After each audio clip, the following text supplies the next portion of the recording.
It's difficult to understand what exactly will happen to our physical bodies, but ancient scriptures, pagan and monotheistic religions, mystery schools, and secret fraternal orders have all given indications as to what this experience will be like.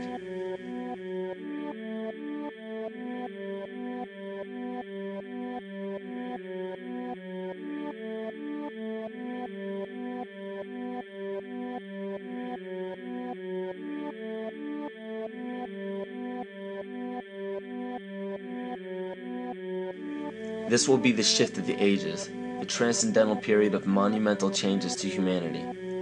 Those unprepared for this transition will likely not be able to cope with the rapid changes in the psyche. The only way to prepare for what is to come is what we have sought after for our entire lives: truth. Not the truth about governments, commerce, religions, terrorism, or anything external, but the truth within ourselves, within our psyche and our shadow self. Especially in Western cultures, we are taught that being normal means only being happy and never sad, only loving and never angry, only forgiving and never jealous. This sounds plausible, but it is not. We are not meant to repress any negative emotions because it causes imbalance.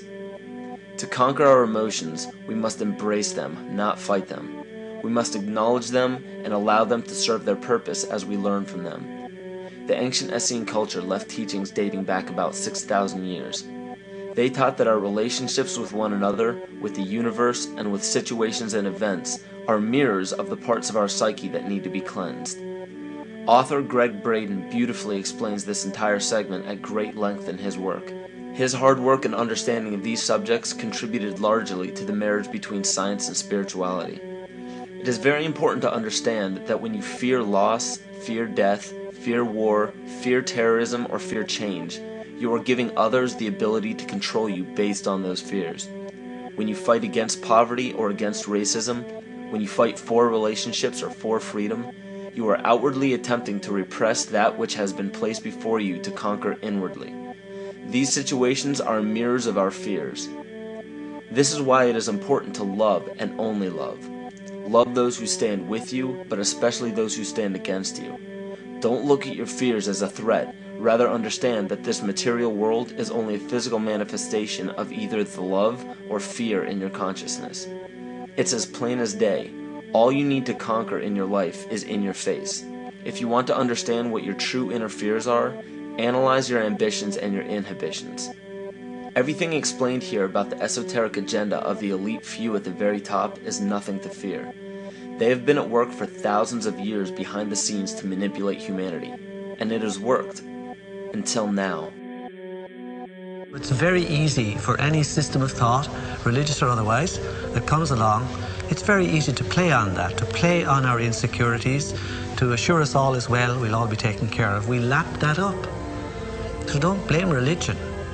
Blame our own insecurities, which has allowed religion to flourish and which has allowed so many systems of thought that are disempowering to flourish throughout human history. That's why we can't get out of it. Ron Sakeley, Department Chairman, Chemistry, University of California, Berkeley, showed that DNA acts as an antenna for cellular upregulation. The primary function they taught us about what DNA is about. It's a receiver and transmitter of photons, light and phonon sound. For what? Cellular upregulation, meaning that their water molecules, the pyramid power around the DNA spiral energizing strands, are taking in the spiritual energy of love vibrations and then sending it out for manifesting, precipitating in a quantum field, the physical matter of the body. These are hertz, frequencies, or cycles per second that the musicians can retune their instruments to play and experiment with. Why? Again, these are the Creator's musical scale, the original solfeggio, buried for 3,000 years in the Bible. So the ancient priests who knew how to levitate the huge stones for the building of the pyramids, and the Masonic knowledge that predated ancient Egypt, the ability to have this information, these frequencies, serve the function of creation, destruction, and miracles on behalf of the empowered people who had access to this knowledge. I say that because of this metaphor.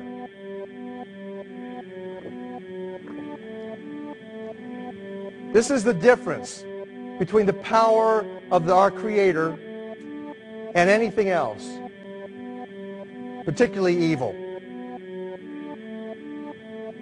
That you can go into a pitch black room full of evil, full of darkness, and light a little candle, and instantly that darkness flees. But you can't do the opposite. You can't go into a well-lit room full of truth and wisdom and righteousness and joy and health and harmony with the universal power. And you can't take any amount of darkness and go into that well-lit room and have any effect whatsoever. That is the metaphor which I frequently think of when I think that I'm not empowered. It is the greatest lesson for me, and I think for everybody else, to know that we're on the winning side and that we win in the end. As you are watching this, understand that it is not a fight to be fought. It is not a war to be waged. No gun rights have to be exercised. Not a finger has to be lifted. Most people wonder how one person can make a difference. They ask that if all this is so simple and this information is available, why hasn't someone else conquered their fears and changed the world for everyone else? This is the most difficult and beautiful conundrum to our lives. Your reality affects you and only you. Your curiosity has led you to this genre of information to serve a very specific purpose in your life. To understand visually how the universe is truly a hologram, a math professor at Yale University developed a formula that is plugged into a computer program.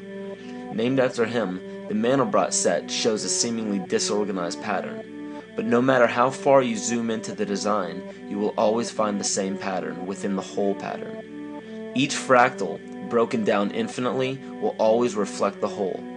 When one fractal changes its pattern, the sum total of the whole pattern changes along with it. This exemplifies that the whole world does not need to be awoken. There is no race to inform the 6 billion people on this planet of this message.